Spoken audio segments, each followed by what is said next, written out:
Të gjithë ju të shenjës demit me serët në regimin e juaj të radhës.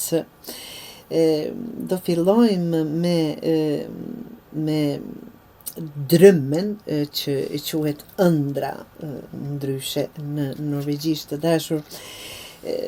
Kjo ëndër këtu ti ke idealizuar ka kohë të gjatë një gjë. Tani mund të jetë një person, një situatë, ose e të ardhme që e do shumë, por s'është reale në mënyrën që po e mendon. Jo sepse nuk mund të ndodhë, absolutisht, por sepse po e shikon me sy emocional, jo me sy praktik. Po mban shpresë për një verzion të dikujt ose të diçkaje që nuk është akoma aty apo që nuk është reale. E sheh potencialin, por nuk po e shikon realitetin. Dhe ky është burimi i zhgënjimit apo qelsi asaj që po zhgënjehesh gjithmonë.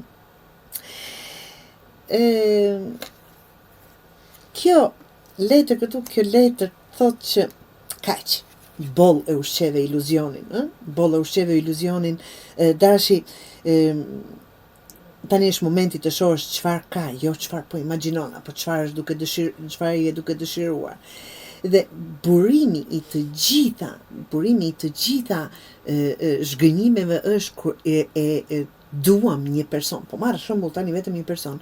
E duam një person ashtu siç e kemi krijuar në kokën tonë. E realiteti është komplet ndryshe. Po, personin e kemi para absolutisht, por që e duam në mënyrën tonë, në kokën tonë, ashtu siç e kemi krijuar, apo një situatë që nuk do të thotë patjetër person. Dhe kjo është gënjimi numër 1. Nuk kemi kurajo, nuk kemi guxim, nuk duam ta shikojmë realitetin, e duam atë që kemi krijuar në kokën tonë. Pra, është momenti që të shohësh çfarë ka aty, jo çfarë po imagjinon. Nuk mund të presësh stabilitetin nga dikush i paqëndrueshëm. Nuk mund, pra, absolutisht, nuk mund të presësh angazhim nga dikush që ende se di çfarë do. Mos shiko verzionin perfekt të dikujt, shiko sjelljen aktuale. Pra, shpeshherë ne bazohemi në fjalët që na thonë e jo në veprat. Pas këtij iluzioni të dashur, kemi jetën e kaluar, quhet letra kështu, tregon pse ngjitja është kaq e fortë. Pas këtij personi apo pas kësaj situate që jeni duke imagjinuar. Kjo nuk është marrëdhënie e zakonshme. Ka karma aty, është histori, mësime dhe një lidhje që ndjehet dhe apo i njohur dhe pa fjalë. Për të them diçka troq, lidhjet karmike nuk vinë për të qëndruar, nuk vinë për të qenë aty apo për të na dhënë diçka, por vinë për të na zgjuar nga gjumi. Ka diçka që duhet kuptuar dhe lëshuar, jo mbajtur me thonjë për çdo apo me çdo kusht.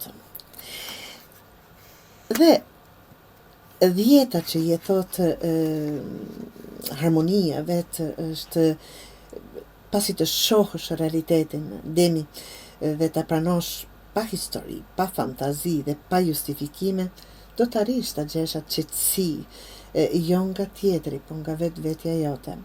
Kur nuk idealizon më askënd, atëherë fillon të marrësh atë që meriton, jo atë për të cilën je duke shpresuar. Të dashur demër,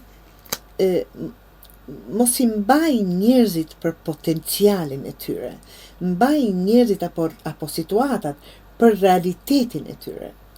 Mos u ushqem mendjen po sikur të bëhet, po sikur. Shikoj faktet. Mos e ndalo veten nga një mbyllje që ndodh natyrshëm.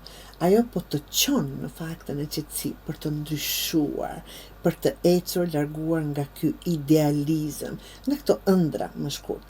Pra, e vërteta që nuk e dashur ta pranosh është nuk do fitosh atë që dëshiron duke pritur, por duke vendosur standarde.